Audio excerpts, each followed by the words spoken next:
नमस्कार दोस्तों, जोहार। कैसे हैं आप लोग? उम्मीद करता हूँ अच्छे होंगे। चलिए आज हम लोग स्टार्ट करेंगे मोहम्मद गौरी का class lecture number 2।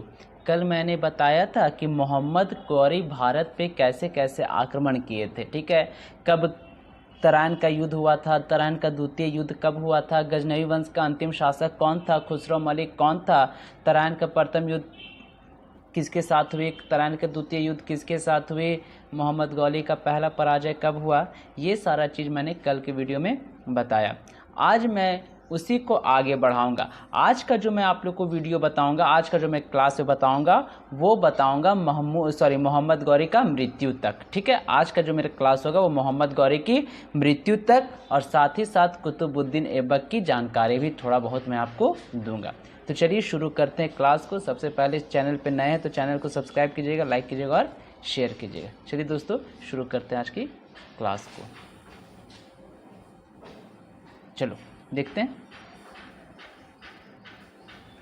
Mohammad Ghori. ठीक है, अब देखो हम लोग क्या पढ़े थे, तराइन का प्रथम युद्ध, तराइन का द्वितीय युद्ध हम लोग कल पढ़ चुके थे। ठीक है, चलिए अब शुरू करते हैं आज का क्लास। देखिए क्या बोलता है, जो तराइन का दूसरा जो युद्ध हुआ था वो कैसे पता चला सर कि तराइन का द्वितीय युद्ध, तराइन का प्रथम युद्ध या मोहम्मद गौरी की जानकारी आपको कैसे पता चली, कैसे आप हम लोग को बताएं हैं, तोरा कैसे पता चलो ये सब कहानी। तो तराइन का युद्ध का वर्णन जो हम कल भी बताए थे कि मिनहाज उस सिराज द्वारा रचित तबकात ए नासिरी। ठीक है, तो तबकात ए नासिरी में मुझे जानकारी मिलती है। तो किसकी जानकारी मिलती है? तो तराइन के युद्ध की जानकारी मुझे तबकात ए नासिरी के द्वारा मिलता है। तो तबकात ए नासिरी के लेखक कौन हो जाएंगे? तो तबकात ए नासिरी के लेखक हो जाएंगे मिनहाज उस सिराज। चलिए दूसरा देखते हैं। ये नोट पॉइंट बहुत इंपॉर्टेंट हो जाता है बच्चों, ये बहुत ज़्यादा इंपॉर्टेंट, इसको कर लीजिएगा। ठीक है, अब तराइन के युद्ध के बाद गौरी ने हांसी, समाना, मेरठ, अलीगढ़। तो हांसी कहाँ है दोस्तों? तो हांसी हो जाएगा आपका हरियाणा में। समाना कहाँ है? तो समाना आपका हो जाएगा पंजाब में। मेरठ कहाँ है? तो मेरठ आपका हो जाएगा उत्तर प्रदेश में। अलीगढ़ कहाँ है? तो उत्तर प्रदेश में। तो तराइन के युद्ध के बाद जब तराइन का दूसरा युद्ध मोहम्मद गौरी जीत जाता है तो उसके बाद क्या करता है कि उत्तर प्रदेश, पंजाब और हरियाणा वाला क्षेत्र को अपने अधिकार में कर लेता है। क्लियर है? दिल्ली को अपने राजधानी बना, अपने मतलब उत्तर प्रदेश, पंजाब और हरियाणा को जीत लेता है और क्या करता है, दिल्ली को अपना राजधानी बना लेता है। मतलब यहाँ वो अपना सत्ता स्थापित कर चुका होता है तराइन के द्वितीय युद्ध के बाद। मैंने कल की वीडियो में बताया था। 1192 से दिल्ली भारत में गौरी की राजनीतिक गतिविधियाँ के केंद्र थे। ये बहुत ज़्यादा इंपॉर्टेंट हो जाता है कि मोहम्मद गौरी का जो राजनीतिक केंद्र कौन सा था? तो मोहम्मद गौरी का जो राजनीतिक केंद्र था वो कौन था? दिल्ली था। ठीक है, ये पूछ देगा कि मोहम्मद गौरी ने दिल्ली को राजधानी कब बनाया? तो 1192 में बनाया और यही दिल्ली जो थी वो मोहम्मद गौरी का राजनीतिक केंद्र था। टोटल राजनीतिक व्यवस्था दिल्ली में ही बैठ के वो चलाता था। मोहम्मद गौरी अपने द्वारा जीते गए भारतीय प्रदेशों पर शासन का उत्तरदायित्व किसको दे दिया? कुतुबुद्दीन ऐबक को। यहीं से शुरू होता है हम लोग का कुतुबुद्दीन ऐबक। अब क्या करता है मोहम्मद गौरी, जो भी क्षेत्र जीतता है वो क्षेत्र दे देता है कुतुबुद्दीन ऐबक को। यानी भारत में प्रशासन व्यवस्था संभालने किसको देता है? शासन व्यवस्था संभालने किसको देता है? तो कुतुबुद्दीन ऐबक को कहता है कि देख भैया, हम तो जीत के क्षेत्र दे दियो है, अब तू यहाँ शासन संभाल, मैं चला वापस अपने घर। मोहम्मद गौरी 1192 में कुतुबुद्दीन ऐबक को यहाँ का शासक नियुक्त करके चला जाता है। फिर वो अब मोहम्मद गौरी 1194 में फिर वो भारत वापस आता है, जिसमें उसका सामना जयचंद, किससे? जयचंद। कौन से वंश के हैं? जयचंद बहुत इंपॉर्टेंट हो जाता है। जयचंद कौन से वंश के? तो जयचंद होता है गढ़वाल वंश के। ठीक है, जयचंद से हुआ। दोनों के मध्य चंदावर का युद्ध पूछता है। चंदावर का युद्ध कब? तो चंदावर का युद्ध हो जाएगा आपका 1194 ईस्वी में। तो चंदावर कहाँ है? वर्तमान इटावा जिला। अब इटावा कहाँ है? तो चंदावर कहाँ है पूछ देगा एग्जाम में, तो हो जाएगा उत्तर प्रदेश। देखो मैं छोटा छोटा डीप नॉलेज बता रहा हूँ। ठीक है, तो मोहम्मद गौरी 1194 में फिर आता है, जिसका लड़ाई सामना हो जाता है जयचंद के साथ। जयचंद कौन से वंश के? तो गढ़वाल वंश से। ठीक है। तो दोनों में आमना सामना होता है और दोनों का लड़ाई होता है, कहाँ होता है? चंदावर में। कहाँ होता है? चंदावर। यहाँ हो जाएगा चंदावर में। तो चंदावर कहाँ है दोस्तों? तो चंदावर आपका उत्तर प्रदेश है, इटावा जिले में नामक स्थान पर भीषण युद्ध होता है और इस युद्ध में क्या होता है? जयचंद खत्म हो जाता है, मराग लो जयचंद इस युद्ध में, ठीक है। तो 1191 का प्रथम युद्ध, 1191 का तराइन का प्रथम युद्ध, 1192 में तराइन का द्वितीय युद्ध, 1194 में चंदावर का युद्ध हो जाता है। चंदावर का युद्ध केकर के बीच में होला? तो सर चंदावर के युद्ध मोहम्मद गौरी और जयचंद के बीच में होला। कब होला? 1194 में होला। तो जयचंद कौन से वंश के? तो जयचंद गढ़वाल वंश के होता है, ठीक है। यहाँ तक कोई दिक्कत ना है सर? कोनो दिक्कत नहीं है। चलो नेक्स्ट देखते हैं क्या बोलता है। इस विजय के पश्चात, चलो हम अपना फोटो को हटा देते हैं, हल्का सा इन्हें कर दो हैं, कोनो दिक्कत नहीं है रे। चलो देखो यहाँ क्या बोलता है। इस विजय के पश्चात तुर्की का नियंत्रण पूर्व उत्तर प्रदेश में बनारस तक स्थापित हो गया। अब देखो जयचंद के साथ जब युद्ध करता है 1194 में चंदावर का युद्ध, तब क्या होता है कि जयचंद हार जाता है। अब चंदावर के युद्ध के बाद क्या करता है कौन? मोहम्मद गौरी का पूरा नियंत्रण उत्तर प्रदेश के बनारस तक पूरा नियंत्रण स्थापित, मतलब मान के चलना ना, उत्तर प्रदेश के बनारस तक पूरा नियंत्रण स्थापित कर लेता है मोहम्मद गौरी। अब जयचंद का पुत्र बन जाता है हरिश्चंद्र, शासक बन जाता है, और वो हरिश्चंद्र जो होता है वो मोहम्मद गौरी के अधीन काम करना शुरू कर दे, मतलब शासक तो बन गया। पिता का गद्दी तो जयचंद के मरने के बाद उसका बेटा जो हरिश्चंद्र होता है, जयचंद का बेटा हरिश्चंद्र होता है, उसको पिता का गद्दी मिल जाता है। लेकिन वो हरिश्चंद्र क्या करता है दोस्तों? हरिश्चंद्र जो होता है वो मोहम्मद गौरी के अधीन रह के काम करना शुरू कर देता है, शासन करना शुरू कर देता है। 1192 ईस्वी में तराइन के द्वितीय युद्ध में कुतुबुद्दीन ऐबक ने महत्वपूर्ण भूमिका निभाई थी। जैसे कि कल मैंने बताया था ना कि मोहम्मद गौरी जब तराइन का प्रथम युद्ध हार जाता है तो रुक तोरा हम बताओ, ये 1 साल पूरा ट्रेनिंग, पूरा बॉडी शॉडी, जिम उम जाओ, सप्लीमेंट खाओ, पूरा बॉडी शॉडी, पूरे जंबल उम्बल मारो, चेस्ट उस्ट पूरा मारता है। और वो क्या करता है? अपना प्रशासन व्यवस्था को भी पूरा मजबूत करता है कि रुक तोरा बताओ ये बेटा, सटनी तो गिलनी बेटा, तो रुक 1 साल का समय लेता है। फिर 1192 में आता है और 1192 में उसका मजबूत सेना बनाता है, बॉडी बनाता है, और वही मजबूत सेना में एक हो जाता है कुतुबुद्दीन ऐबक। और वही तराइन का दूसरे युद्ध में कुतुबुद्दीन ऐबक ने महत्वपूर्ण भूमिका निभा के क्या करता है? पृथ्वीराज चौहान को खत्म कर देता है, ठीक है। वस्तुतः 1192 से 1206 ईस्वी तक उसने गौरी के प्रतिनिधि के रूप में उत्तरी भारत के विजित भागों पर प्रशासन संभाला। अब देखो 1192, 1194, अब 1192 से लेकर के 1206 ईस्वी तक कुतुबुद्दीन ऐबक मोहम्मद गौरी के अधीन रह के भारत में अपना शासन व्यवस्था को संभालता है। इस कार्य को गौरी के एक साधारण दास, कौन? इख्तियारुद्दीन मोहम्मद बिन बख्तियार खिलजी, ये बहुत ज़्यादा इंपॉर्टेंट हो जाता है, जिसको हम लोग बख्तियार खिलजी के नाम से भी जानते हैं, ठीक है। तो इस कार्य को अब कुतुबुद्दीन अकेले नहीं किया, कुतुबुद्दीन के साथ उसका दोस्त रहता है कौन? इख्तियार मोहम्मद बिन बख्तियार खिलजी, बख्तियार खिलजी जिसे हम लोग बोलते हैं, नहीं किया। अब 1193 से लेकर के 1202 के मध्य, 1193 से लेकर के 1202 के मध्य में बिहार की विजय की कौन? इख्तियारुद्दीन बख्तियार खिलजी। देखो कुतुबुद्दीन ऐबक के साथ था बख्तियार खिलजी। तब कुतुबुद्दीन ऐबक को अपना दास बना लिया मोहम्मद गौरी। अब जो भी मोहम्मद गौरी जीता था वो कुतुबुद्दीन ऐबक को सौंप दिया। अब कुतुबुद्दीन ऐबक उतना लंबा चौड़ा क्षेत्र में तो शासन अकेले नहीं कर सकता था, तब कुतुबुद्दीन ऐबक का दोस्त हो जाता है बख्तियार खिलजी। अब बख्तियार खिलजी क्या करता है कि 1193 से लेकर के 1202 के मध्य पूरा बिहार को जीत लेता है और नालंदा और विक्रमशिला को तहस नहस कर राजधानी उदंतपुरी पर कब्जा कर लेता है। अब उस समय बिहार की राजधानी हो जाती है उदंतपुर, ठीक है। तब क्वेश्चन पूछता है कि नालंदा विश्वविद्यालय को किसने जलाया था? तो नालंदा विश्वविद्यालय को यही बख्तियार खिलजी ने जलाया था, जो कि मोहम्मद गौरी का सेनापति भी होता है और कुतुबुद्दीन ऐबक का दोस्त मानिए या फिर सेना मानिए, ठीक है। तो बख्तियार खिलजी बिहार का शासन व्यवस्था को संभालता है। अकेले कुतुबुद्दीन ऐबक कैसे संभाल लेते भैया? उन्हें लाहौर संभालना, उन्हें दिल्ली संभालना, पंजाब, हरियाणा, बंगाल संभालता है। तो बोला कि नहीं, हम यहाँ कर रहे हैं, सेंटर पॉइंट मेरा रहेगा, तुम जाओ बिहार में तुम शासक संभालो। तो 1193 से 1202 के मध्य में क्या होता है? बख्तियार खिलजी पूरा बिहार को लूट लेता है, तहस नहस कर देता है, जिसमें से नालंदा और विक्रमशिला विद्यालय को भी जला देता है। उसने 1198 से 1203 ईस्वी के मध्य बंगाल पर आक्रमण किया। कौन? कुतुबुद्दीन मोहम्मद गौरी। बंगाल पर आक्रमण किया, उस समय वहाँ के शासक लक्ष्मण सेन था, वह बिना युद्ध के वहाँ से भाग निकला। अब जब मोहम्मद गौरी क्षेत्र में जीतते जा रहा है, अपना साम्राज्य बांटते जा रहा है, तो वो क्या करता है ना, 1198 बिहार जीत लिया, हरियाणा जीत लिया, पंजाब जीत लिया, ठीक है। उन्हें दिल्ली वाला क्षेत्र जीत रहा है, इन्हें उत्तर प्रदेश वाला क्षेत्र जीत रहा है। अब वो आक्रमण कहाँ किया था, अब उत्तर प्रदेश से सटल हो जाता है, झारखंड से, बिहार से सटल तो बंगाल। तो अब क्या करता है मोहम्मद गौरी, 1198 से लेकर के 1203 ईस्वी के मध्य यानी बीच में वो क्या करता है, बंगाल पर आक्रमण करता है। तो मोहम्मद गौरी बंगाल पर आक्रमण करता है, तो 1198 से लेकर के 1203 ईस्वी के बीच में वो बंगाल पे भी आक्रमण करता है। उस समय बंगाल का शासक कौन होता है, लक्ष्मण सेन। अब लक्ष्मण सेन क्या करो, डरे, वहां से बिना लड़ाई किए भाग जाता है। चलिए ठीक है, यहाँ तक कोई दिक्कत नहीं है। चलो आगे देखते हैं क्या बोलता है, फोटो कर लो ऊपर।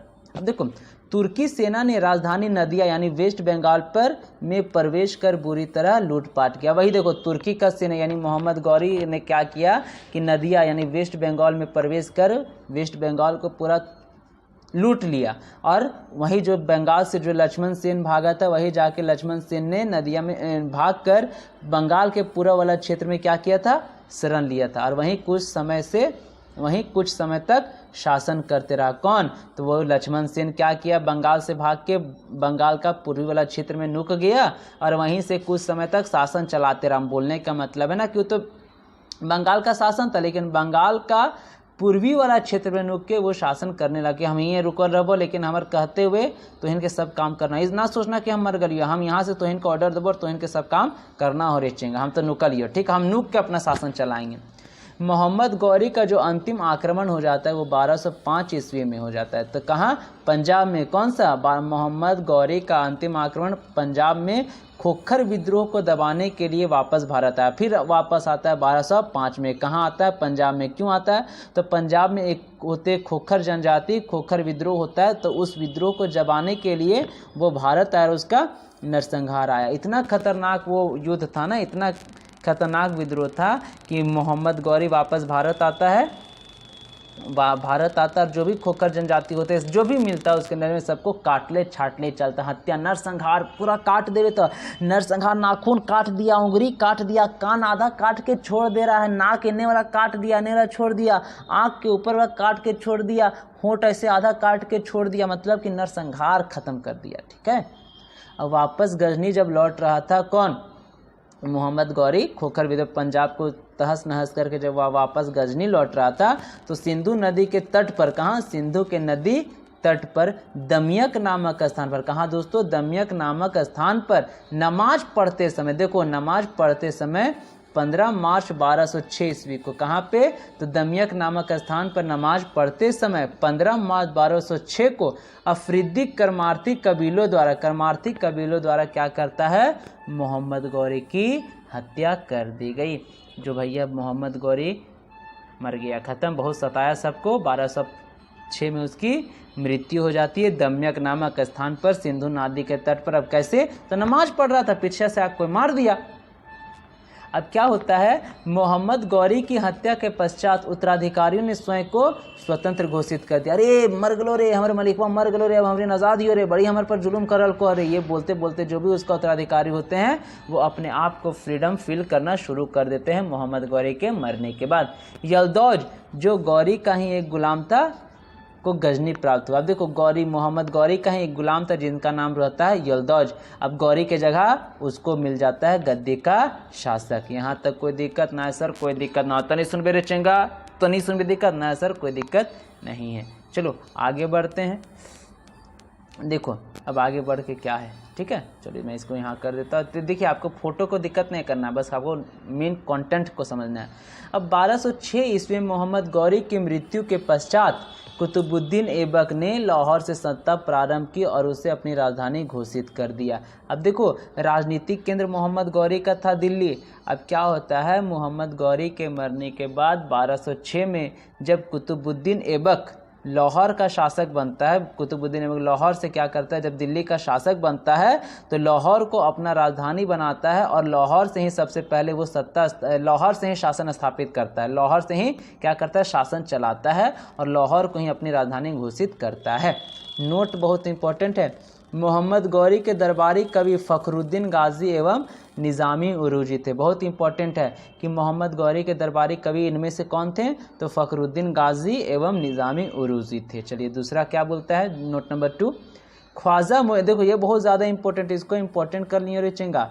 क्या इंपॉर्टेंट है कि ख्वाजा मोइनुद्दीन चिश्ती, कौन, ख्वाजा मोइनुद्दीन चिश्ती मोहम्मद गौरी के साथ 1192 ईस्वी में भारत आया था, यानी तराइन का दूसरा युद्ध जब हुआ था उसके साथ मोहम्मद गौरी के साथ ख्वाजा मोइनुद्दीन चिश्ती भी थे और कुतुबुद्दीन ऐबक भी थे।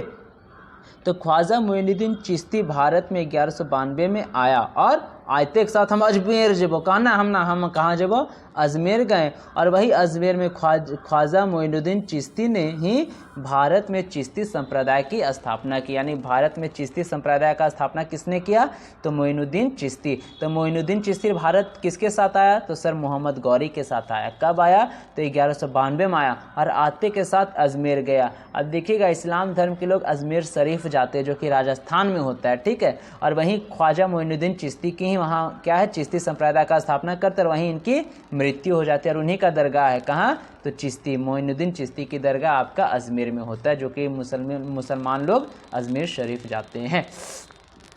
मोहम्मद गौरी कोई पुत्र ना हलो रे, कोई पुत्र नहीं था, इसलिए क्या हुआ था, 1206 ईस्वी में उसकी हत्या के बाद उसका साम्राज्य उसके गुलामों में बांट दिया गया। मतलब मोहम्मद गौरी का कोई बाल बच्चा नहीं था।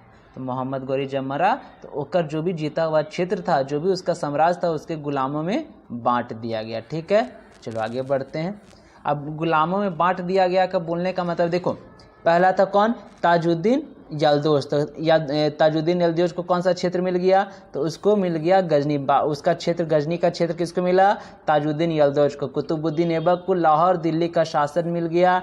बख्तियार खिलजी को बंगाल का शासक मिल गया और नासिरुद्दीन कुबाचा को कच्छ मुल्तान का शासक, ठीक है। देखो अब मोहम्मद गौरी का कोई बाल बच्चा नहीं था, मोहम्मद गौरी का कोई बाल बच्चा नहीं था, जिसके कारण ये सब क्या है, ये सब जो है यल्दौज हो जाएंगे, कुतुबुद्दीन ऐबक हो जाएंगे, बख्तियार खिलजी हो जाएगा, कुबाचा हो जाएगा, ये सब मोहम्मद गौरी का सेनापति होता है, गुलाम होता है, ठीक है। तो अब देखो ये इंपॉर्टेंट है, 1 नंबर का, 2 नंबर 3, ये सारा आपका इंपॉर्टेंट हो जाता है दोस्तों।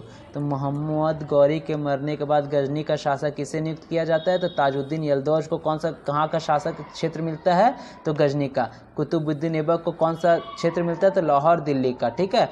खिलजी को बंगाल, अब बंगाल बिहार एक ही हो जाएगा उस समय, और कुबाचा को कच्छ मुल्तान और कच्छ मुल्तान वाला क्षेत्र, कच्छ यानी गुजरात, मुल्तान पाकिस्तान वाला क्षेत्र जो मिल जाता है, ये मोहम्मद गौरी का सेनापति होता है। और उसके मरने के बाद सब अपना अपना राज्य आपस में बांट लेते हैं। चलो लास्ट देखते हैं क्या बोलता है, लास्ट कुछ नहीं बोलता है। अब यही बोलने का मतलब है, क्या बोलने का मतलब है कि अब यही कुतुबुद्दीन ऐबक क्या करेगा कि 1206 में दिल्ली में अपना एक नए वंश का स्थापित करेगा, जिसे हम लोग सल्तनत वंश, दिल्ली सल्तनत, गुलाम वंश, मामलुक वंश के नाम से जानेंगे। अब हम लोग कुतुबुद्दीन ऐबक को पढ़ेंगे, ठीक है। ये वाला फिगर आप देख लीजिएगा, ये वाला क्षेत्र जो है ना वो बहुत ज़्यादा इंपॉर्टेंट हो जाता है, आप इसको अच्छे से देख लेना, ठीक है। ये वाला क्षेत्र आपको अच्छे से देख लेना। अब देखो अब क्या होता है ना, जब इस्लाम धर्म को यहाँ पे स्थापना हो रहा है ना, तो अब क्या होता है कि दिल्ली वाला यानी भारत का उत्तर वाला जो क्षेत्र होता है उसमें राजपूत वंश अभी भी शासन कर रहे होते हैं। तो इसके बाद मैं क्या करूँगा, आप लोग को राजपूत वंश के बारे में बताऊंगा, ठीक है। हो सकता है कि कल का वीडियो में दूसरा सब्जेक्ट पॉलिटिकल या फिर ज्योग्राफी का वीडियो लेके आऊँ, लेकिन हम यहाँ तक आप लोग को मोहम्मद गौरी तक कंप्लीट कर दिए, ठीक है। अब हो सकता है कि सैटरडे को मैं आप लोग का ले लूँगा टेस्ट, मोहम्मद बिन कासिम, महमूद गजनवी और मोहम्मद गौरी का टेस्ट। का मतलब है मैं MCQ जैसे रिलेटेड जो भी एग्ज़ाम में आए हुए क्वेश्चन है इससे रिलेटेड मैं आप लोग को करवा दूंगा, ठीक है। अगर चैनल को पसंद आए तो चैनल को लाइक करें, सब्सक्राइब करें और शेयर करें। सबसे पहले सब्सक्राइब कीजिएगा, शेयर कीजिएगा, ठीक है। और हल्का सा भी अगर आपको इस चैनल से थोड़ा सा भी मदद मिल रही है तो शेयर करना ना भूले, लाइक करना ना भूले और सब्सक्राइब करना ना भूले। हम मिलेंगे फिर आप लोग से अगले वीडियो में। हो सकता है कल मैं आप लोग का MCQ करवा दूँ या फिर नेक्स्ट राजपूत वंश लेके आऊँ। तो तब तक के लिए आप लोग चैनल को सब्सक्राइब करें, चैनल के साथ जुड़े रहें। हमेशा रोज़ मैं आप लोग को शॉर्ट नोट्स में डीपली नॉलेज लेके आऊँगा। अब ये सिर्फ एग्ज़ाम के बेसिस पे ही आपकी क्लास हो रही है। चलिए चैनल को सब्सक्राइब कीजिए, लाइक कीजिए, शेयर कीजिए, अच्छे से रहिए, स्वस्थ रहिए, बुलंद रहिए, पढ़ते रहिए। जय हिंद, जय भारत, जय झारखंड।